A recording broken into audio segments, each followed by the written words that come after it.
In a moment, I'll be joined by the Liberal MP, Keith Wallahan, who served as Deputy Chair of the Parliamentary Committee looking at the Voice to Parliament. First, here's a little of what he had to say to Parliament during the debate on the Voice legislation. This is a decision that the Australian people will decide. Whether their vote is yes, no or unsure, I commit to honour that, and I commit to respecting the views of those who disagree with me.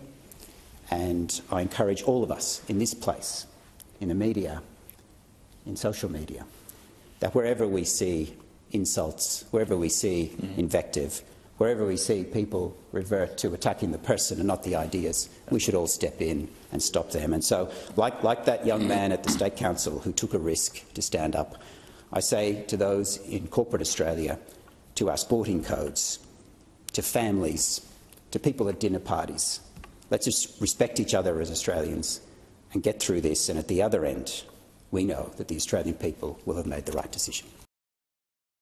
Joining me now is the Liberal member for Menzies, Keith Wallahan. Keith, thanks so much for your time.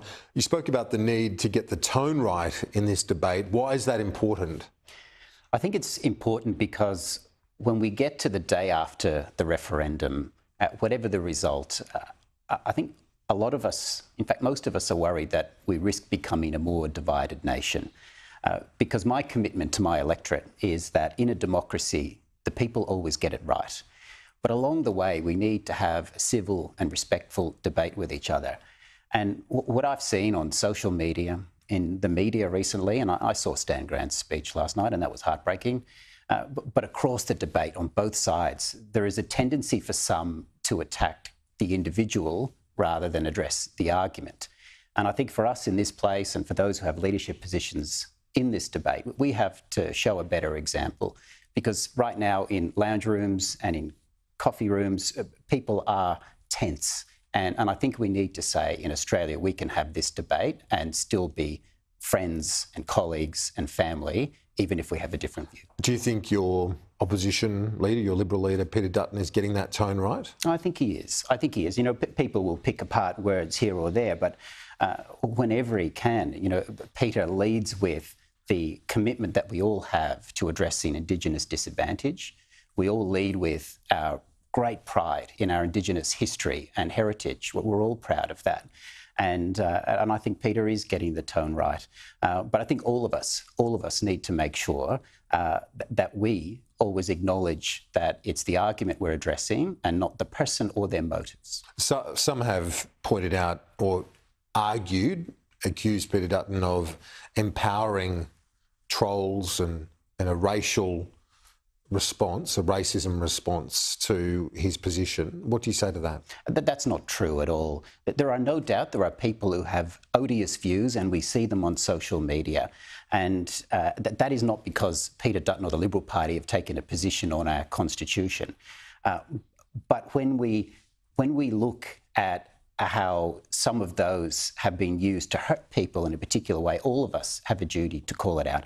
And, you know, can I give an example of, you know, Julian Leeser, some of the things he was subject to, you know, the terms Judas betrayal that was put to him, a person of Jewish faith, you know, that was particularly hurtful. And we all need to rise above that sort of invective. It doesn't help the debate. So you don't think there was any dog whistling in that speech from Peter Dutton yesterday, as has been argued by some in their response? No, I don't think there was. I mean, people have different views on how you interpret words.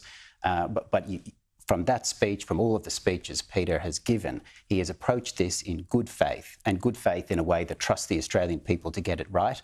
And all he is asking for is that Australians are fully informed. When we're fully informed, we get to have a respectful debate. The government's not budging on the language within the amendment. Does that frustrate you, given what your friend Mr Leeser had urged the government to do, and you yourself had done through the committee process, had urged a change to get at least more conservatives or constitutional conservatives over the line? That was the motive of Julian Leeser anyway. Yeah, I won't speak for Julian's motives. My motives as the lead in our dissenting report, we offered 3 recommendations, and recommendation 2 says that of the 4 options put before the committee to reduce risk, we recommend that the government should consider amending those. The onus is on them to make that amendment. I'm not frustrated, I'm just disappointed, because this is a really serious decision. It is the most serious thing we can do to amend our constitution, and risk has been identified. You know, there are experts who differ on its likelihood, but it should be addressed, it can be addressed, and I wish they would.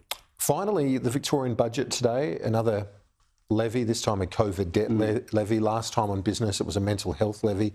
What's your reaction to the Palace budget, the Andrews government's latest budget?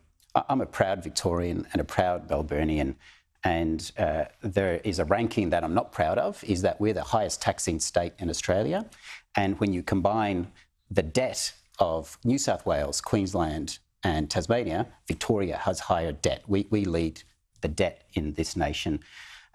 That drives businesses away, and it puts a heavier burden on families who are already doing it tough. So I wish Victoria would concentrate on returning to leading the livability index and not leaving the tax and debt index. Keith Woollahan, I'll talk to you soon. Appreciate it. Thanks for having me.